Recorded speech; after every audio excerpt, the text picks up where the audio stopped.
Hi all, இன்னைக்கு நம்ம Lathas Kaimanamல ஒரு டேஸ்டி Bachelors style biryani ரொம்ப அரைக்காம ரொம்ப சிம்பிள் ingredients வச்சு எப்படி பண்ணலாம்ங்கறத பண்ணி காமிச்சிருக்கேன். இங்க வெங்காயம் கட் பண்ணி வச்சிருக்கேன். 2 வெங்காயம் தின்னா ஸ்லைஸ் பண்ணிட்டு தக்காளி அப்புறமா பச்சை மிளகாய் கீறி வச்சிருக்கேன். அப்புறமா இது நான் இஞ்சி பூண்டு பேஸ்ட் நான் இங்க எடுத்து வச்சிருக்கேன். இப்போ மட்டன் நல்லா வாஷ் பண்ணி எடுத்த மட்டன்ல 1 டேபிள்ஸ்பூன் அளவு இஞ்சி பூண்டு பேஸ்ட்டும் 2 டேபிள்ஸ்பூன் அளவு தயிரும் நான் ஆட் பண்ணியிருக்கேன். அது கூட 2 டேபிள்ஸ்பூன் அளவுக்கு வெறும் சில்லி பவுடர் நார்மல் நம்ம வீட்டில் இருக்க மிளகாத்தூள் மட்டும் ஆட் பண்ணிவிட்டு அதுக்கு தேவையான அளவு உப்பு மட்டனுக்கு தேவையான அளவு கொஞ்சம் உப்பையும் ஆட் பண்ணிவிட்டு நல்லா நம்ம மிக்ஸ் பண்ணி நம்ம மற்ற ஐட்டம்ஸ்லாம் ரெடி பண்ணுற வரைக்கும் இது கொஞ்சம் மேரினேட் பண்ணிகிட்டு இருக்கட்டும். இப்போ ரைஸ் நம்ம மெஷர் பண்ணிக்கலாம். 1 கப்பு அரிசி எடுத்திருக்கேன். இதை நல்லா வாஷ் பண்ணிவிட்டு ஒரு 10 மினிட்ஸ் நம்ம ரெடி பண்ணுற வரைக்கும் இதை சோக் பண்ணிக்கலாம். இப்போது ஒரு ப்ரெஷர் பேன் ஹீட் பண்ணிவிட்டு அதில் நெய் ஆட் பண்ணியிருக்கேன். அது கூடயே எண்ணெயும் ஆட் பண்ணியிருக்கேன். எண்ணெய் நெய் நம்ம கலந்து ஆட் பண்ணோன்னா ரொம்ப டேஸ்ட்டாக இருக்கும். இதில் நம்ம வாசனை ஐட்டம்ஸை ஆட் பண்ணிக்கலாம். பட்டை, ஏலக்காய், கிராம்பு, அதுக்கப்புறமா 2 பிரிஞ்சி இலை. இது நல்லா பொரியவும் 2 பிரிஞ்சி இலை ஆட் பண்ணிக்கலாம். இதெல்லாம் கொஞ்சம் பொரிஞ்சு ரெடி ஆனதுக்கப்புறமா நம்ம கட் பண்ணி வச்சுருக்க வெங்காயம் 2 தின்னா ஸ்லைஸ் பண்ண வெங்காயத்தை நான் இப்போ ஆட் பண்ணிக்கிறேன். போட்டு நல்லா சாட்டே பண்ணிக்கலாம். நல்லா பிங்கிஷ் கலரில் ஆற அளவுக்கு நம்ம சாட்டே பண்ணிக்கலாம். இதுக்கு தேவையான அளவு உப்பு ஆட் பண்ணிவிட்டு நம்ம வதக்கணுன்னா கொஞ்சம் சீக்கிரம் வதங்கிடும் நம்மளோட வெங்காயம். இப்போ 1 டேபிள் ஸ்பூன் அளவுக்கு இஞ்சி பூண்டு பேஸ்ட் நான் ஆட் பண்ணியிருக்கேன். ஆல்ரெடி மட்டன்லேயும் நம்ம மேரினேட் பண்ணுறதுக்கு ஆட் பண்ணியிருக்கோம். ஸோ இதில் பார்த்து ஆட் பண்ணிக்கோங்க. இப்போ 4 பச்சை மிளகாய், அப்புறமா கட் பண்ண தக்காளி சின்னதாக இருந்தால் 2 எடுத்துக்கலாம், இல்லை பெருசாக இருந்தால் ஒன்றே போதுமானது. லைட்டாக மூடி வச்சுட்டு இதை நம்ம வதக்கிக்கலாம்.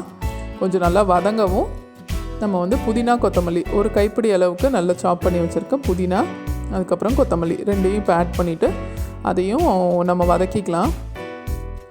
கொஞ்சம் நல்லா வதக்கினா டேஸ்ட் ரொம்ப நல்லாயிருக்கும். ஸோ இந்த மாதிரி நல்லா வதங்கவும் நம்ம கரம் மசாலா இப்போ நான் ஆட் பண்ணுறது 1 டீஸ்பூன் அளவுக்கு கரம் மசாலாவும் நம்ம மட்டன் மேரினேட் பண்ணியிருந்தோம் இல்லையா, டைம் இருந்ததுன்னா கூட கொஞ்சம் நேரம் நம்ம மேரினேட் பண்ணலாம், இல்லைனா ஒரு 10-15 மினிட்ஸில் கூட நம்ம இதை செய்யலாம். ஸோ அதையும் போட்டு நல்லா மிக்ஸ் பண்ணி கிண்டி விடணும். ஒரு 5 to 10 மினிட்ஸ் இது நல்லா மட்டன் வேகட்டும். அதுக்கப்புறமா லைட்டாக அதில் அலசின தண்ணி ஒரு 1/4 டம்ளர் அளவுக்கு நான் தண்ணி ஆட் பண்ணிவிட்டு அதையும் நல்லா மிக்ஸ் பண்ணி விடுறேன். மிக்ஸ் பண்ணிவிட்டு நம்ம இந்த மட்டனுக்கு தேவையான அளவு சால்ட் கொஞ்சமாக ஆட் பண்ணிக்கலாம். ஆட் பண்ணி நல்லா மிக்ஸ் பண்ணிவிட்டு இப்போ நம்ம குக்கரை மூடி போட்டு ஒரு 10 to 12 மினிட்ஸ் ஒரு மீடியம் டு லோ ஃப்ளேமில் வச்சு நம்ம குக் பண்ணிக்கலாம். மட்டன் நல்லா டெண்டராக குக் ஆகட்டும். இப்போ நம்ம குக்கரை மூடி போட்டுட்டு ப்ரெஷர் வர்ற நேரத்துக்கு நம்ம விசில் போட்டுட்டு அதை ஒரு 10 to 12 மினிட்ஸ் நம்ம மீடியம் ஃப்ளேமில் வச்சு குக் பண்ணியிருக்கோம். இப்போது நல்லா ப்ரெஷர்லாம் அடங்கியிருக்கு. நம்ம ஓப்பன் பண்ணி பார்த்தோன்னா நல்லா வெந்திருக்கோம் மட்டன். இப்போது அது கூட தேவையான அளவு நம்ம பால் ஆட் பண்ணிக்க போகிறோம். தண்ணிக்கு பதிலாக நார்மல் பேக்கெட் பால் ஆட் பண்ணி காய்ச்சின பால் தான் இது. பேக்கெட் பால் ஆட் பண்ணிவிட்டு 1:2ங்கிற ரேஷியோவில் நம்ம ஆட் பண்ணிக்கலாம். 1 கப்பு ரைஸ் வச்சுருந்தோன்னா 2 கப்பு பால் ஆட் பண்ணிக்கலாம். இதுக்கு தேவையான அளவு உப்பு ஆட் பண்ணியிருக்கேன். கொஞ்சம் நல்லா கொதிக்கட்டும். உப்பு ஆட் பண்ணிவிட்டு கிரேவி நல்லா கொதிச்சு வந்துருச்சு. இந்த டைமில் நல்லா மிக்ஸ் பண்ணி விட்டுறலாம். நம்ம ஊற வச்சுருக்க பாஸ்மதி ரைஸ் அதை நம்ம இப்போ ஆட் பண்ணிக்கலாம்.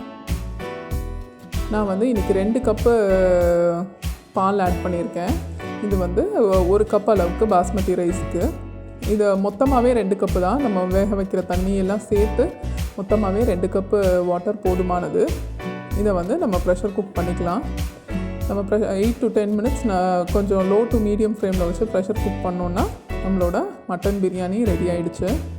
இப்போ பார்த்திங்கன்னா நல்லா உதிராக நம்மளோட சாதம் நல்லா ரெடியாக இருக்குது. கொஞ்சம் ஜென்டிலாக மிக்ஸ் பண்ணி விடணும், இல்லைனா ரைஸ் உடஞ்ச மாதிரி தெரியும். ஸோ லைட்டாக ஜென்டிலாக மிக்ஸ் பண்ணிவிட்டு நம்ம இந்த மட்டன் பிரியாணியை சர்வ் பண்ணிடலாம் ரைத்தாவோட.